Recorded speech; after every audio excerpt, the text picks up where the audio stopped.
I'd like to begin with one of Aesop's fables. It's called The Crow and the Pitcher. A thirsty crow discovers a pitcher with water in the bottom of it.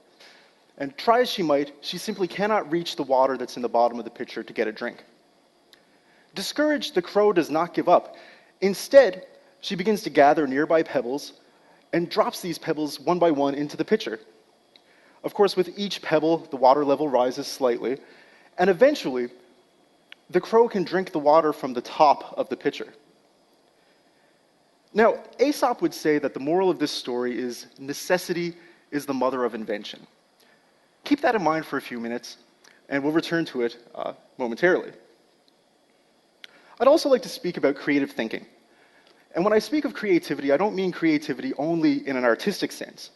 Rather, I mean the sort of creative thinking we have in the everyday, at home, at work, and at school. This sort of creative thinking is not limited to artistic expression, but we find it in problem solving as well. And some experts refer to this as divergent thinking. And divergent thinking is when you look at all of the possible solutions to a problem, including unconventional and creative solutions. So if you think of the old cliche, to think outside the box, then you're thinking divergently. And many of us don't appreciate the creative thinking we have in our day-to-day lives.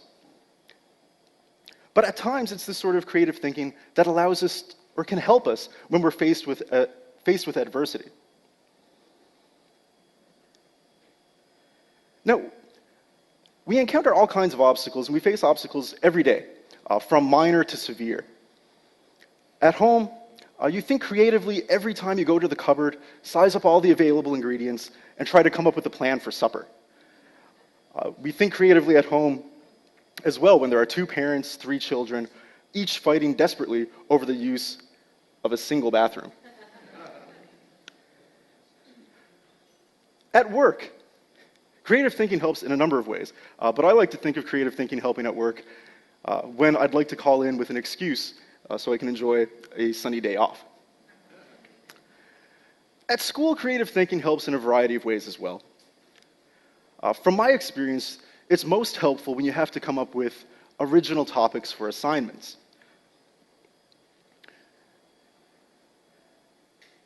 Now, I remember every time that I had the opportunity to come up with my own topic, I struggled. And as an instructor, I see some of my students struggle as well in the same way. And I know for myself, it wasn't because I was overwhelmed by the vast possibilities, the vast range of possibilities. It was more as if I just simply drew a blank. So when I see students struggle the same way, it makes me wonder. I mean, I like to think of my students as some of the brightest young minds in the province. So why does the opportunity to think creatively pose such a challenge? For some, I'm sure it's more than a challenge. For some, I'm sure it must be a major roadblock. So why do we struggle to think creatively? Maybe it wasn't encouraged enough in grade school. Maybe the human brain is still developing into our teenage years and our 20s.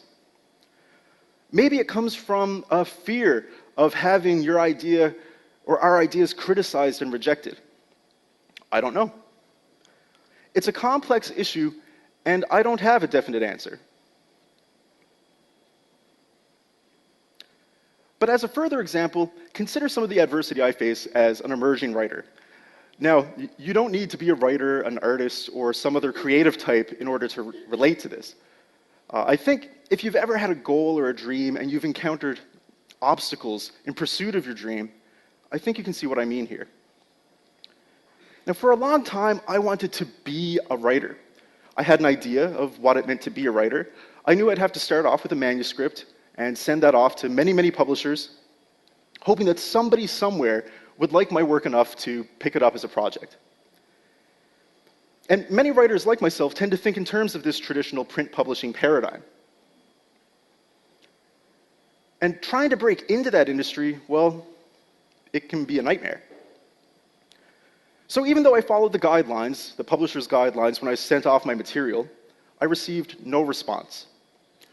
Months passed in uncertainty, and that uncertainty became a sort of silent rejection. It was as if the industry itself was preventing me from realizing a part of my identity that's important to me.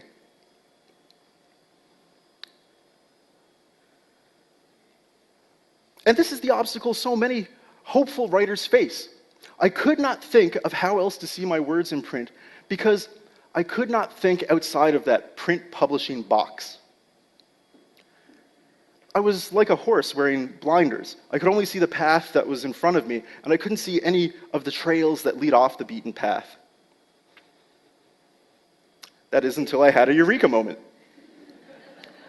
And so, like Aesop's crow, I had to reevaluate my surroundings in order to fully understand what I have to work with. Thus, it took this creative leap to think outside of the print publishing box just to begin considering the potential of e-publishing. Now, e-publishing is much more do-it-yourself than working in the traditional print paradigm, but it does give me more control over my work. E-publishing allows me to share my ideas and stories with potentially any of you with internet access. But most importantly, it's through e-publishing that I can be the writer I always wanted to be.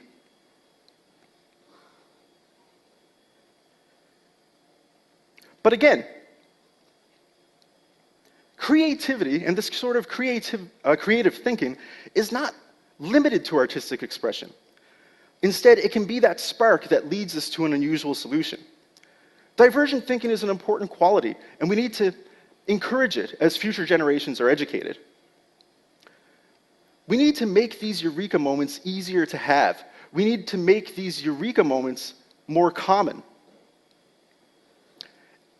And by practicing, to make it more common, one way you can do that is to encourage activities that promote creative thinking.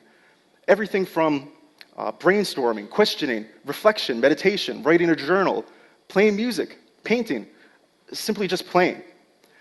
By practicing creativity in artistic endeavors, we foster more unique perspectives when it comes to problem solving and overcoming adversity in other areas.